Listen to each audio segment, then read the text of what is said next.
The CCCR, or Centre for Creative and Cultural Research, investigates the ancient, innovative relationship between social culture and creative production.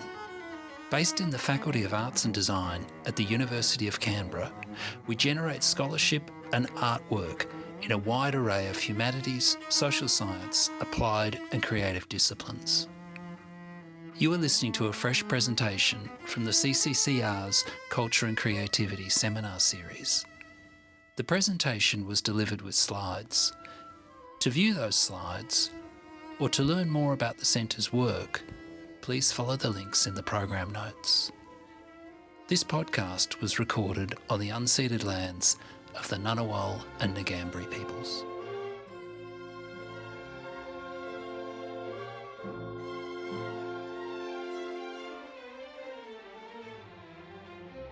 Hi everybody, my name's Paul McGee. I'm the Director of the Centre for Cultural and Creative Research here at the University of Canberra. I'm delighted today to be introducing Dr. Wendy Somerville. Wendy is a Jerrinja woman from the South Coast of New South Wales, and she is the inaugural First Nations Post-Doctoral Research Fellow here in the CCCR. Wendy is one of a line of extraordinary speakers we have today, so I'm going to pass to Wendy to do an acknowledgement and also to introduce the various speakers. Please join me in welcoming her. Thank you. So, hello. I'd like to acknowledge Ngunnawal, Ngambri and country and all the entities here that form country. I pay my respects to the ancestors, elders and all other Ngunnawal Ngambri people who share their country with us and who encourage us to teach and learn at this institution. So, this short film introduces the original members of our Kind Regards collective. Some of those people are online. Kaya, hello, Wanju, and welcome everyone to this video that introduces our research paper, Kind Regards, Negotiating Connection to Country and Place Through Collective Storying. With country as our guide, we shared, responded, yarned, listened, and revisited one another's contributions. We used the threads of an email exchange and online yarning sessions. We wove together this collaborative work to present findings generated from the creative practice of storying and sharing knowledge. We resisted the urge to remain silent, and we risked being wrong. Our responses and stories crossed academic and creative boundaries. 6 key themes emerged. Stories shared memories of country and sites of personal significance.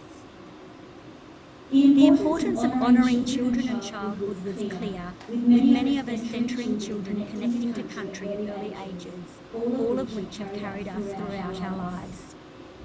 Our stories invoked the relationality that underpins First Nations Australians' knowledge, not only of place and people, but also of the knowledge of past and continuing practices that signify connection.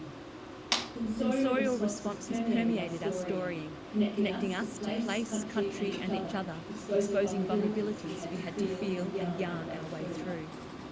We acknowledged earth violence through stories of colonisation as deliberate destruction of country.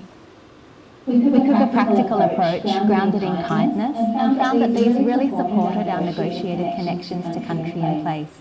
Each of us offering you here a little glimpse of our special places. I'm Vari, sharing a virtual view of Wajjuk Butja. My name's Ashley and I'm sharing Walbanja country, Kaji, on the banks of a flooded river. Kaya, my name is Renee. I'm a Noongar and Yamatji woman. The flowers behind me were taken on Wadandi Budja at the site of my great-grandmother's grave. I'm Naomi, and behind me is Kalgardup on Wadandi Budja.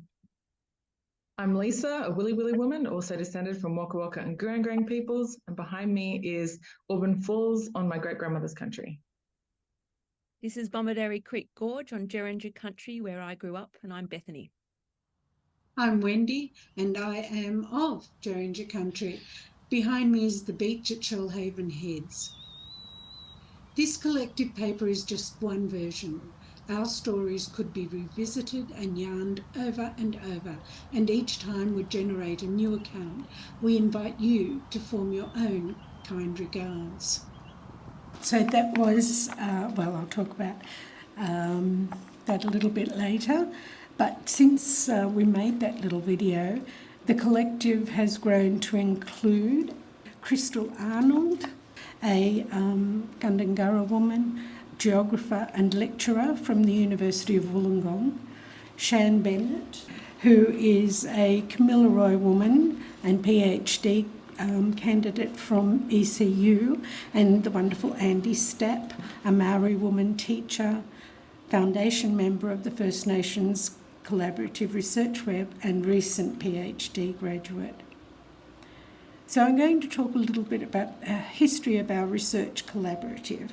I touched on this before in another seminar given about the First Nations Collaborative Research Web, but to provide context, I will again give a short history. The incredible Vari, who was a researcher in the CCCR at the time, was listening when I argued for my appointment as First Nations Post-Doctoral Research Fellow in the CCCR. In that talk, I explained my position on collaborative research.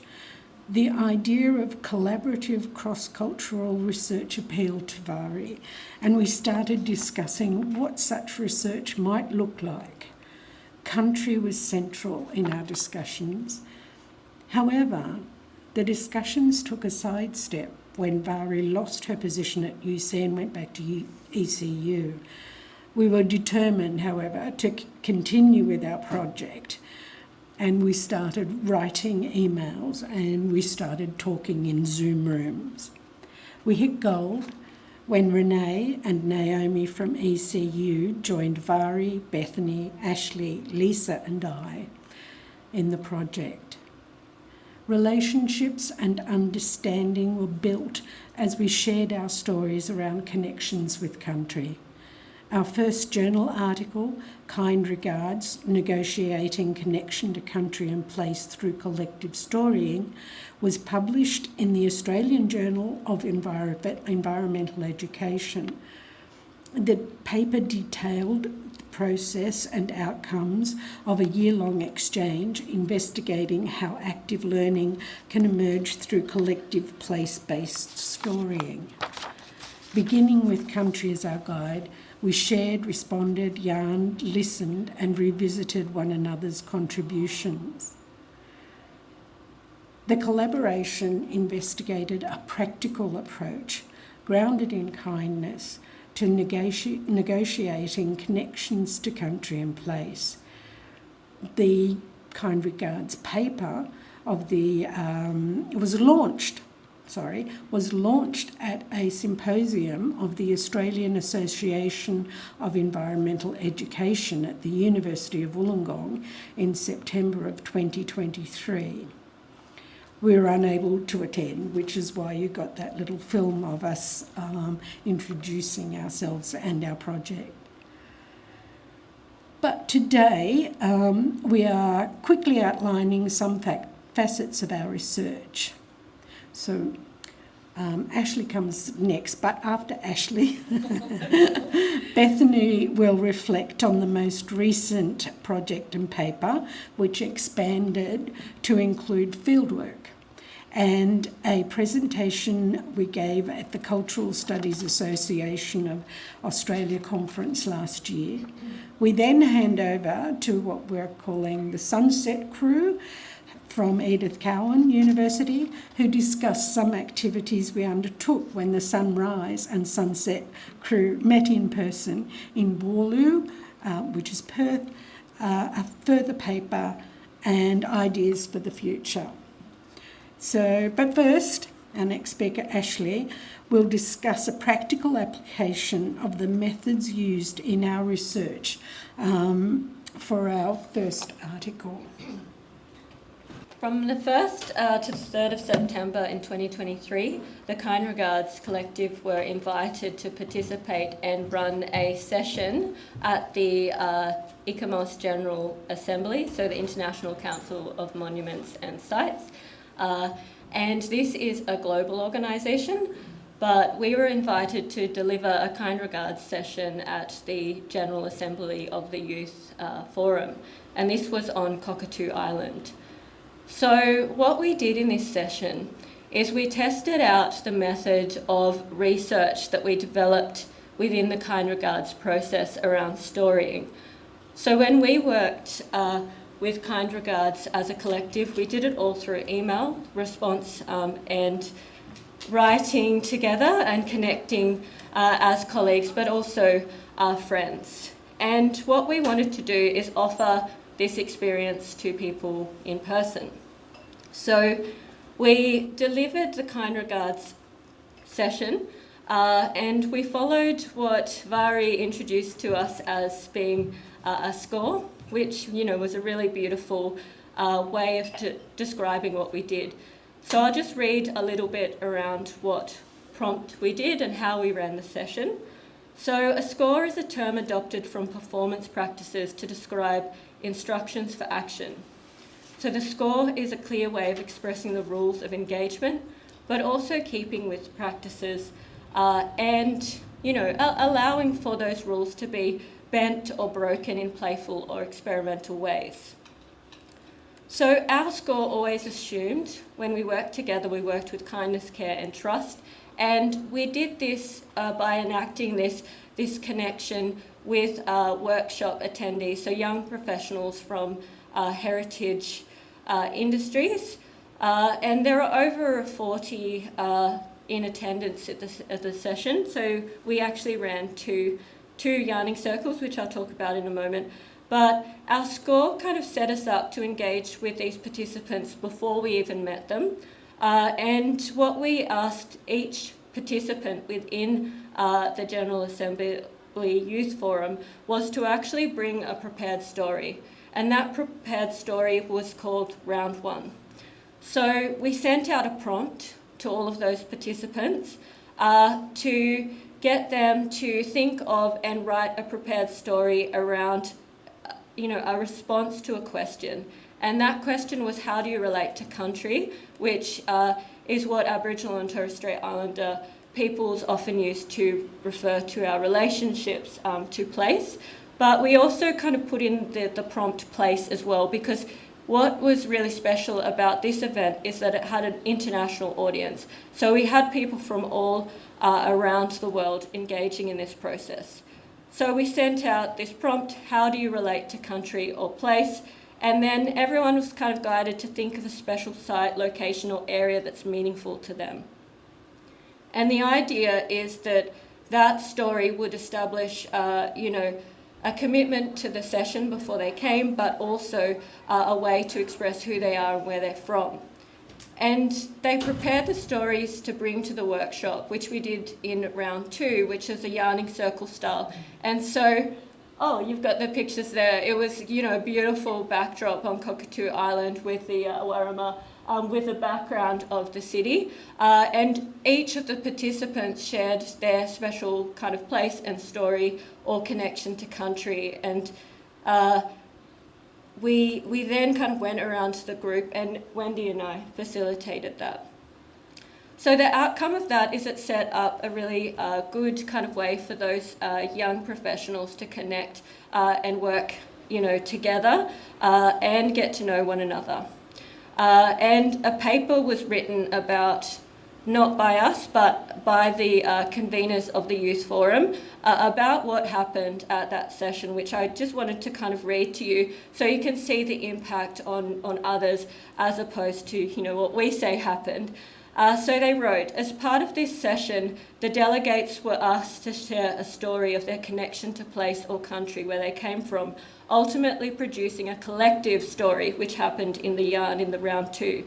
So the participants enacted the Indigenous way of knowledge and fostering deep common connections despite their diverse backgrounds.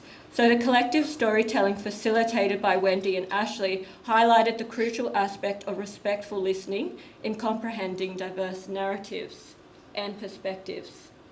So additionally, this session also highlighted the importance of empathy in two-way knowledge sharing for fostering an inclusive and egalitarian future for cultural heritage places. This exposure to the concept of country, as understood by First Nations Australians, offered delegates a deeper appreciation for significance and contributed to the evolving discourse on heritage practices that went on. So I will leave it there because we've got Bethany to speak next, but it was a really beautiful thing to see people coming from all over the world, sitting and sharing stories and making time and space to do that. Thanks, Ashley. So I am a non-Indigenous member of the Kind Regards Collective, so very fortunate to be invited to be part of this group, and I pay my respects to my wonderful First Nations colleagues who are here and listening online. I have the privilege of talking about what happened next.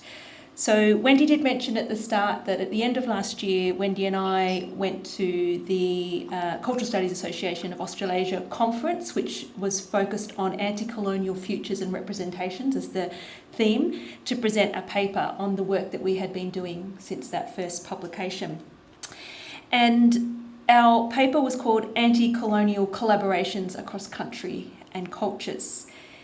In that, we articulated how our anti-colonial approach emerged in response to very deliberate and very careful efforts among our extended research collective to walk with, attend to, and yarn with each other, as well as with watery, river and riparian countries on two sides of the country, sunset and sunrise. A core aim of our research is to really broaden and strengthen the suite of methods, practices and resources capable of fostering ethical and respectful yarning, dialogue and understanding of diverse values and cross-cultural connections to country and place through cross-cultural learning. So this is part of us walking on Jerrinja country from the Sunrise crew and then kayaking over on a river in Sunset country. We know in our work that the trauma, violence and systemic racism is actually perpetuated by inaction and avoidance of engaging with uncomfortable truths, including the ecological impacts of colonial land and water management, hence our turn specifically to looking at waterways and riparian zones. And by experimenting with various forms of walking and yarning, and by focusing on ethics and ethical practice through the lens of relationality and obligation, we aim to challenge silences and share some of our learnings on how to work through and with the discomforts, to highlight the vibrancy and vitality within memories, stories and cultural knowledges of Aboriginal histories, presents and futures that gain expression through adaptive, place and kin-based relationships. Identifying our anti-colonial research ethic has emerged as a key focus. It really became apparent from the beginning of our second stage as we moved to fieldwork, which we challenged that notion of fieldwork. It's a little bit too, a little bit too colonial in its notion that the field is out there for us to go and work in. Obviously, we are always all part of the field, and the field is always all part of us. At first, this focus for ethics came about a discussion in our group through Zoom about whether we needed to apply for ethics approval from the universities to be able to carry out so-called field work, going down and hanging out on country. We had this discussion primarily because at that stage we had undergraduate interns working with us on the project, and so we were concerned about what our obligations were to make sure that we were complying with requirements. Everybody knows that university ethics processes are very much focused on a bureaucratic approach to what counts as having value and how we understand risk.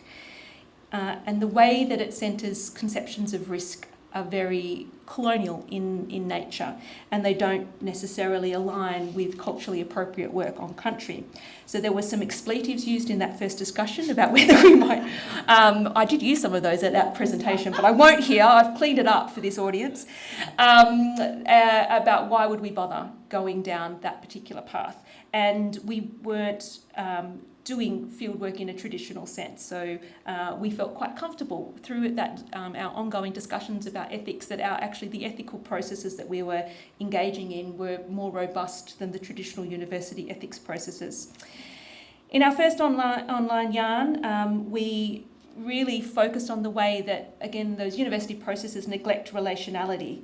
They might appear to focus on, they're supposed to focus on beneficence, making sure that you're going to have greater value and impact than negative impacts on people when you're engaging with them. But they completely negate the time, the labour, and the process of building relationships among humans and non-humans with country and kin. That gets lost in that bureaucracy. So there's this kind of assumption, particularly if you're working in with Aboriginal communities, that there's someone in that community that can give you authority to speak on that or to work with community, and that was contested by members of our collective. Things are never that clear cut on country, and in the process of the work. So we did our field work.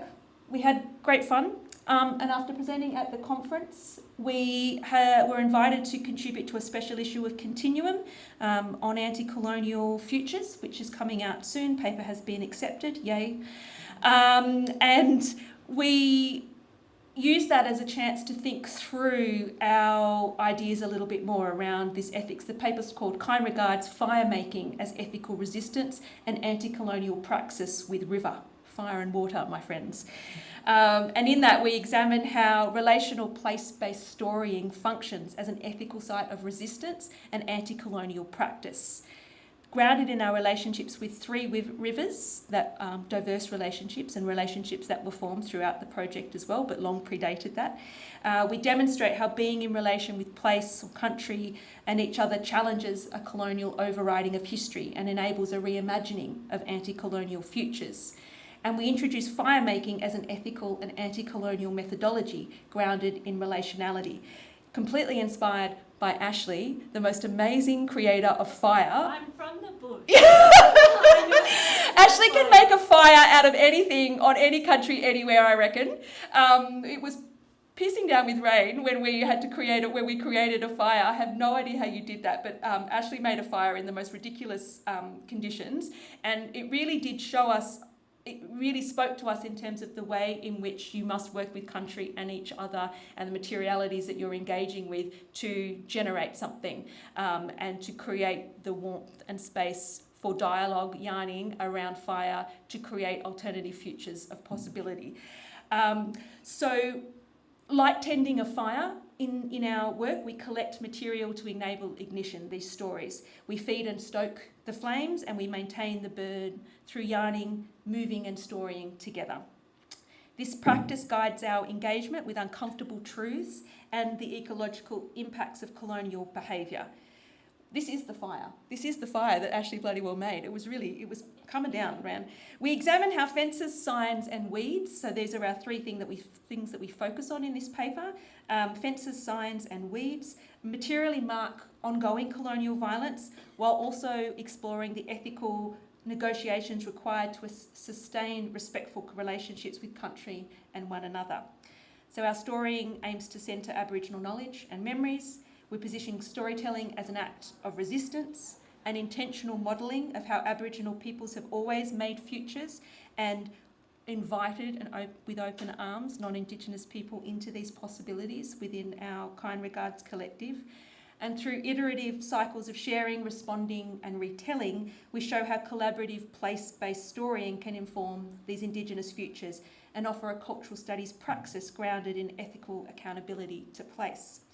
Importantly, in this article, the first author is the collective. It's Kind Regards Collective. The paper does not emerge from one voice as a key voice. It emerges from the whole of us and the work that we have done together.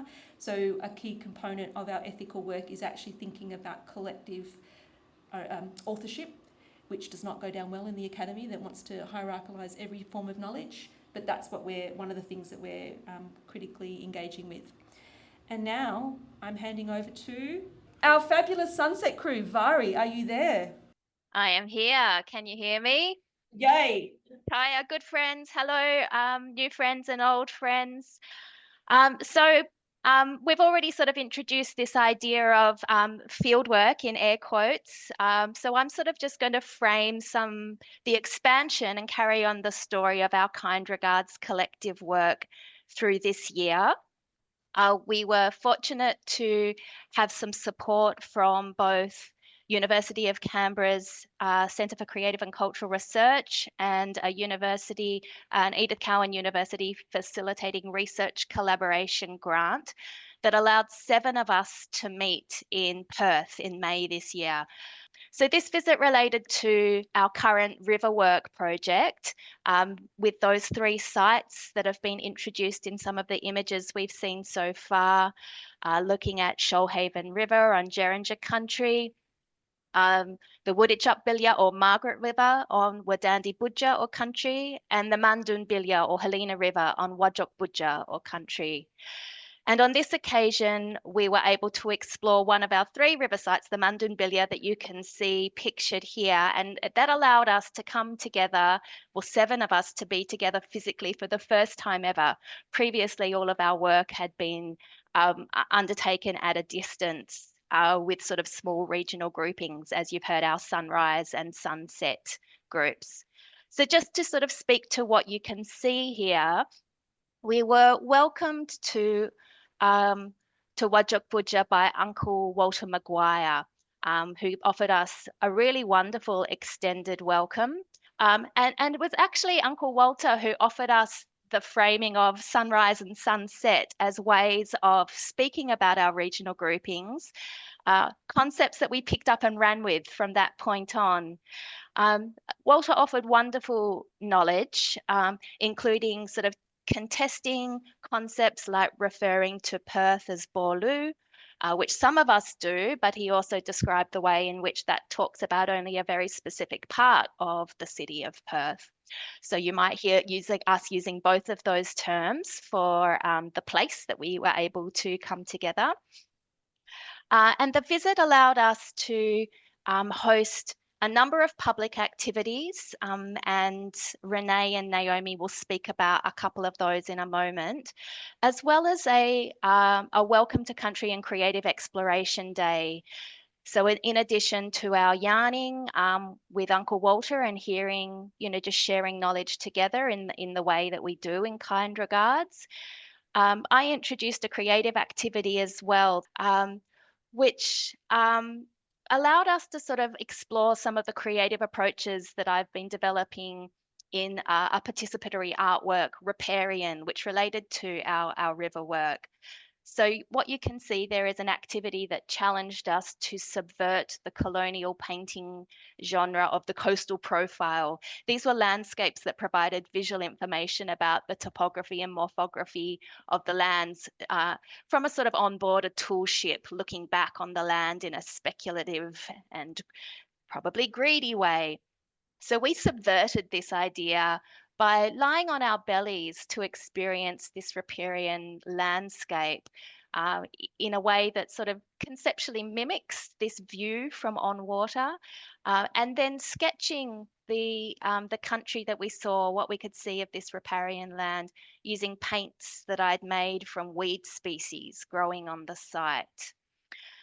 So that's my little introduction to some of what we did on the sunset side. And now I'm going to hand over to Renee to talk about one of the public events we produced. Sorry, I'm in Kaya and Accord. Hello, everyone. My name is Renee Isaacs Guthrie. I'm a Noongar and Yamachi yoga with connections to countries across both nations. Sorry, I've just been kicked out of my space. I'm currently sitting up here in Rabubi, which is Yaru country, beautiful Broome. It's amazing. I'm sure where you all are is very bloody cold. So, yeah, suck it. Anyway, Hi, again, sorry, I'm just going to reframe myself. I had a question. My question was around centering Noongar and Koori epistemology within the practice that we've been doing. And so obviously I can't talk to Koori and Murray epistemologies because we had, obviously we've got Lisa and also Wendy and also Ash. So I'm going to speak more from a Noongar perspective because that's my place. Part of when the Sunrise crew joined us on the West Coast, which was absolutely amazing. And I didn't realise how short some of my colleagues were in real life, but that was pretty cool.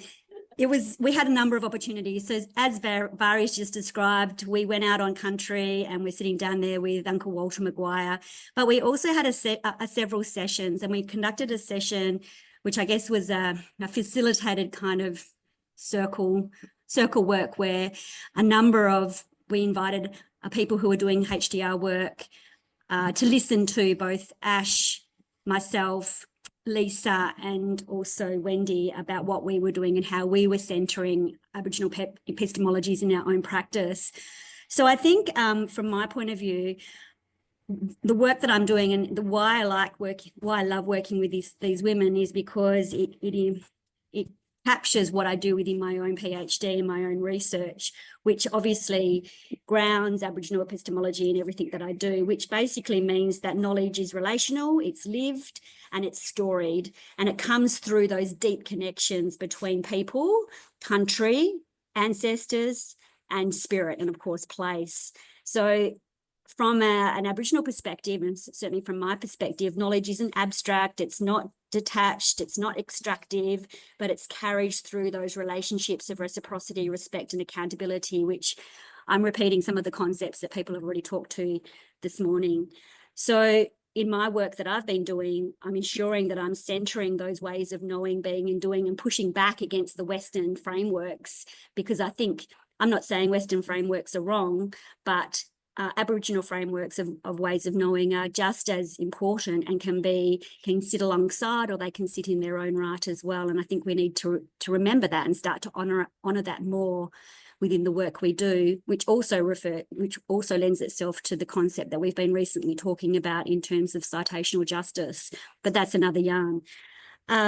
So I think, from my perspective, again, methodologically, the research that I've done in my own PhD, but also within the Kind Regards Collective, is about that storying and that yarning to honour our experiences. So in my PhD, it's the experiences of Aboriginal students, and it's hearing those voices. So in our Kind Regards Collective, it's honouring our lived experiences and hearing our voices and sharing those voices.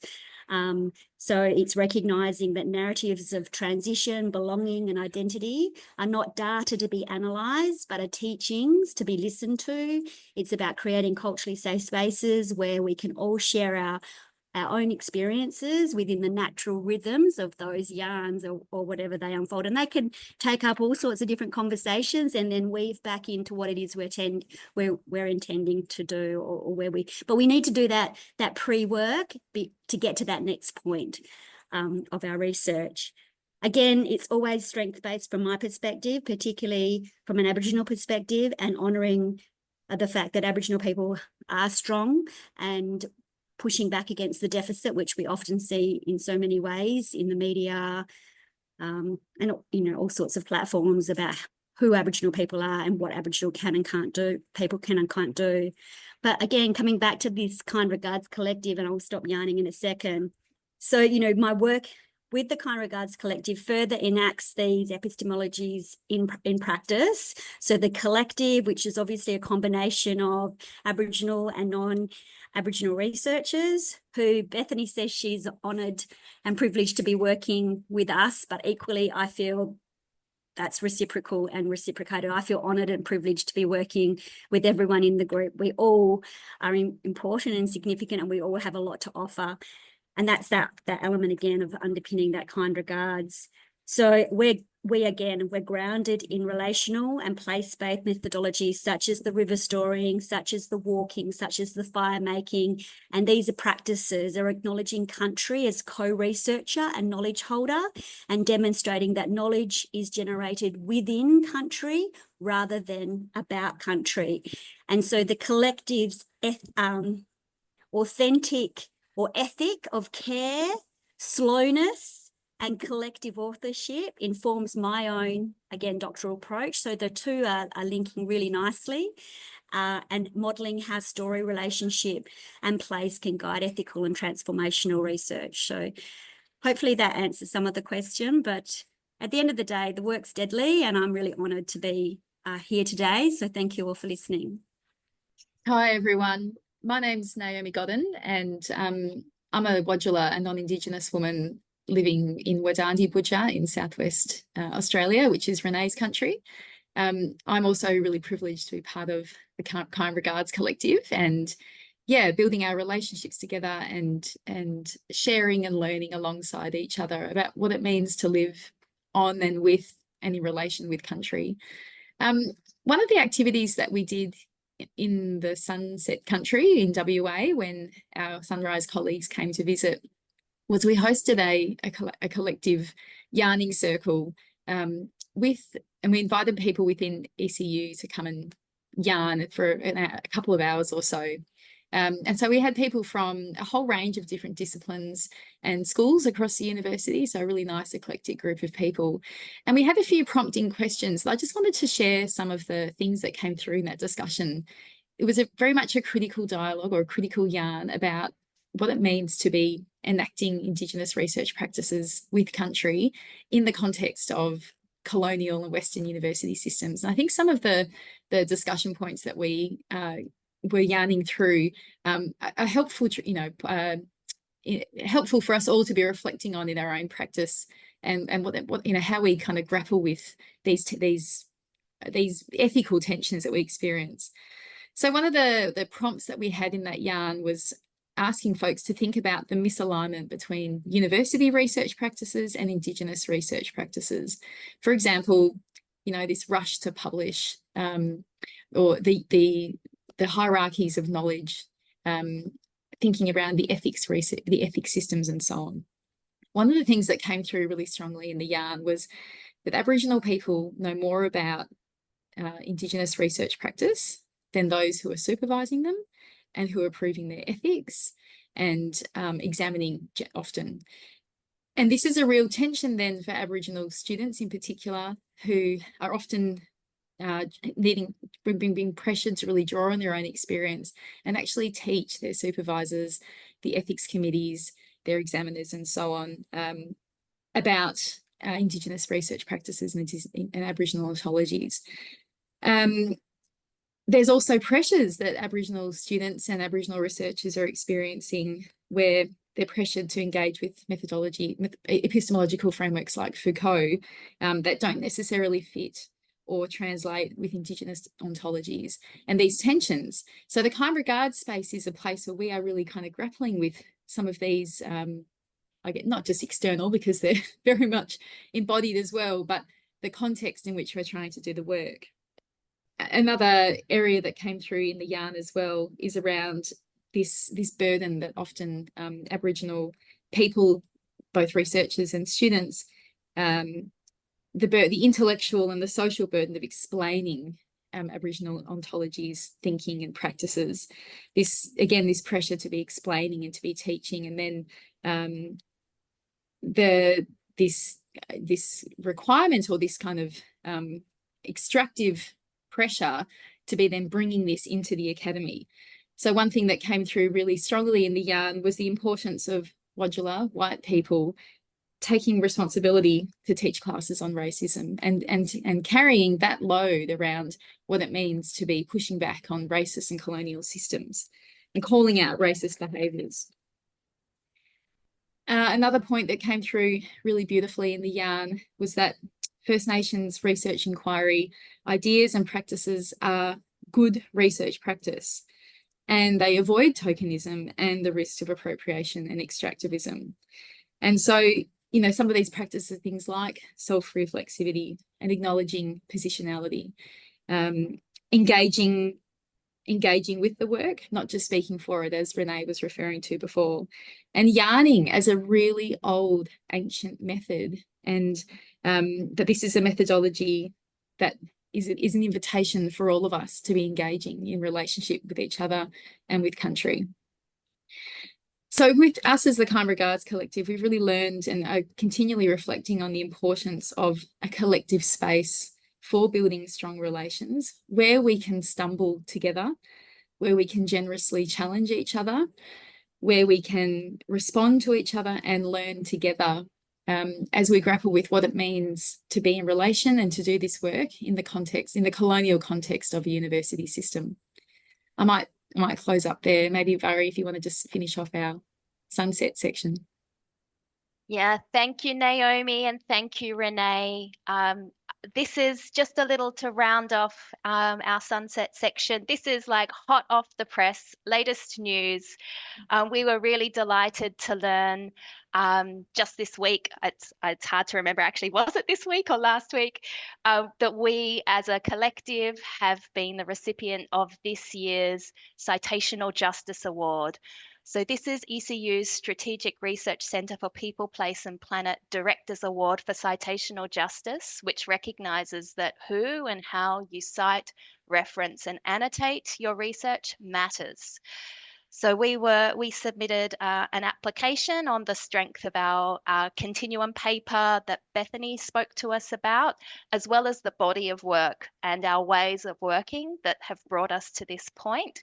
So I just wanted to end by reading the citation that the judging panel offered us the commendation in giving us this award.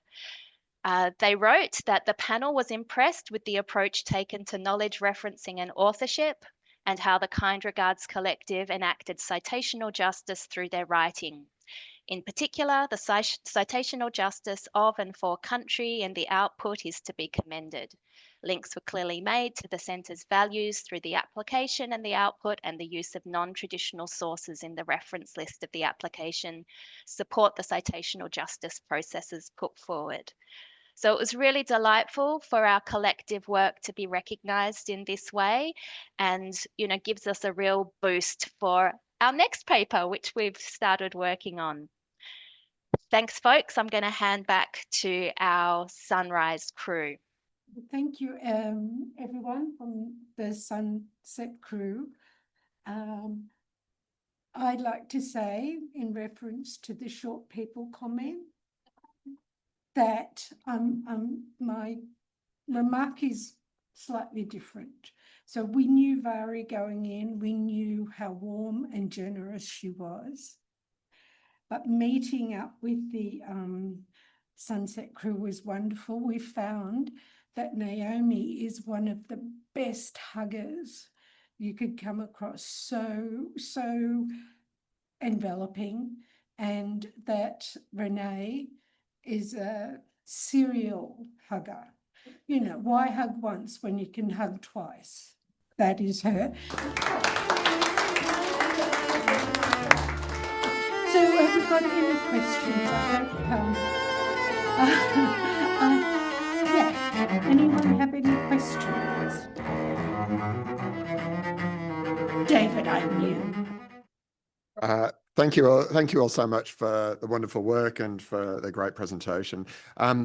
So as I was sort of sitting here, a thought that was sort of striking that I was reflecting on was about ontologies as living things, right? And here kind of, the work you're doing is not just reflecting existing ontology, but as embodying ontology, as performing ontology, as reiterating ontology, and as generating ontology in the process. And that thought then kind of led me to think about the language of kind regards. And I wanted to ask about that because, I love the kind of the centering of kindness. And, as there was sort of, just thinking about the way in which, there was the discussion of Foucault, and of course, Foucault centers power in terms of thinking about relationality. And, that that's not, again, not just reflective, it's productive, but centering kindness and care and is a very different sort of performance, right? So I wanted to know about kind of, bringing kindness into interaction with care. Obviously, as I can sort of see that move, and I love the kind of love and care aspect of that. But I wanted to know about kind regards and why regards, and, can I just ask that question? Thank you. Thank you. That in effect, that was a really easy question. What do we write on the end of our emails? Kind regards, Wendy. Kind regards, Ashley.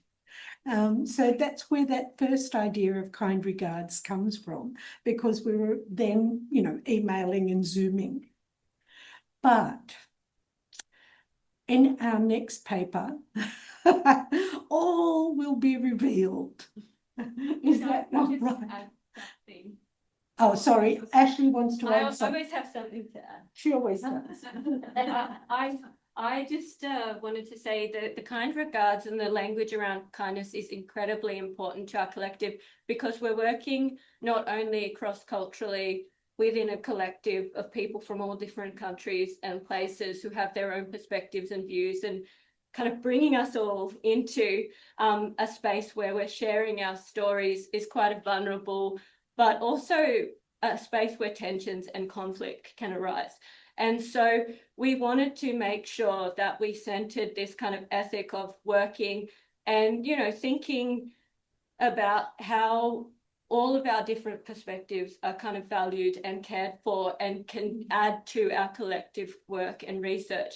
And so a lot of the kind regards and the kindness and focus on is based on kind of bringing people in, but also respecting that we're all coming from different places, because being an Aboriginal person, a First Nations person, Indigenous person, it isn't just a one size fits all. We're all kind of working within this space and kind of need to take care for non-Indigenous and Indigenous as well. Yeah. Okay, thank you. Yes, we have another question. Hi, I work very much from lived experience perspectives, but obviously from disability, from mental health. I'm really curious in being in spaces that are definitely not rooted in yarning methodology and stuff. Absolutely what Ashley just said, you were going to come up with a lot of things that were hard to work through. And I'm curious about how you work through that. Like being in spaces where you're time limited, or you don't want someone to go too deep into a particular trauma revelation or whatever. If the spaces I've been have not handled that well, and I think there's a lot to learn from that, but I'm curious about how you've navigated that. We navigated through negotiation, but I think that key point is we navigate it using kindness. We and joy, I've got to say, and fun. I was reading a paper the other day, and the researcher said, don't tell anyone this is fun, but fun. So that's basically how we do it. I remember talking to Vari, and I was explaining, no, as David said, we are ontologically connected to country. And she was sort of thinking around this for a while before she understood. Do you recall that, Vari? I was just going to add to that, because it's really the irony with what we've achieved in such a short time, with the way we've gone about it. I believe we have been a lot more efficient than a Western approach, which is obviously very time constrained, and you have to do this, this, and this by a certain time. But our boundaries have been, I guess, less restrictive, not necessarily for the first paper, but, we're now coming up to writing our third paper as a collective, which is not a simple feat.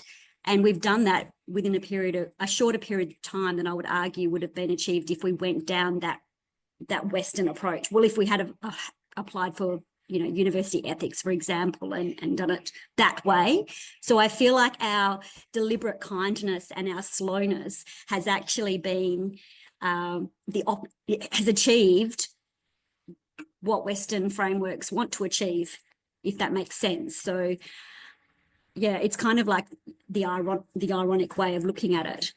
I don't know, if someone else can explain that better than me, please. Go ahead.